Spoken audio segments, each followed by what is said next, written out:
Сәлем достар, бүгінгі түс жору шығарылымында түсіңізде бұлт көрсеңіз қалай жорылады?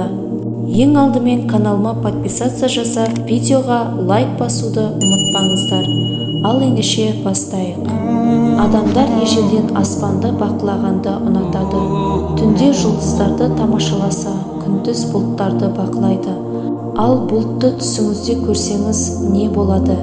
Егер түсіңізде ақша қардай бұлттарды көрсеңіз, немесе сол бұлттардың үстінде қалықтап жүрсеңіз, көп ұзамай қиындықтар аяқталып, өмірде сәттілік кезеңі басталады деген сөз. Түсіңізде бұлтты ұстасаңыз, аялап жүрген армандарыңыз орындалады деген сөз. Ал түсіңізде бұлт үстінде жүрсеңіз, бұл өміріңізде сүйіктіңізді кездестіріп, шынайы махаббатқа бөленетініңізді білдіреді. Бұлт жүрек пішінді болса, ғашығыңыз сезіміңізге жауап береді.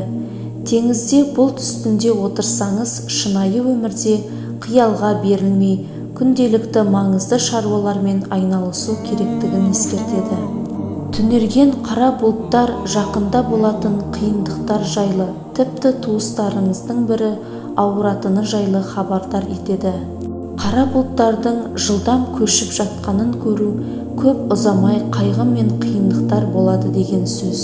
Егер жауынды бұлттардың арасында ұшып жүргеніңізде найзағай ойнай бастаса, онда қиындықтар ұзақ уақытқа серігіңізге айналады. Түрлі түсті бұлттар көру шынайы өмірдегі саяхат немесе кездесуді білдіреді.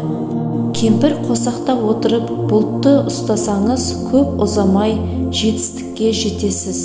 Бұлттың үстінде отырып таудың шыңына көтерілсеңіз, өзіңізде бір құпияның сырын ашасыз деген сөз.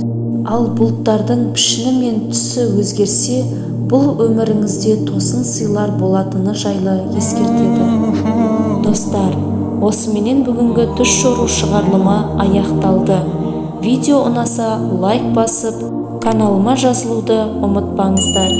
Келесі кездескенше сау болыңыздар.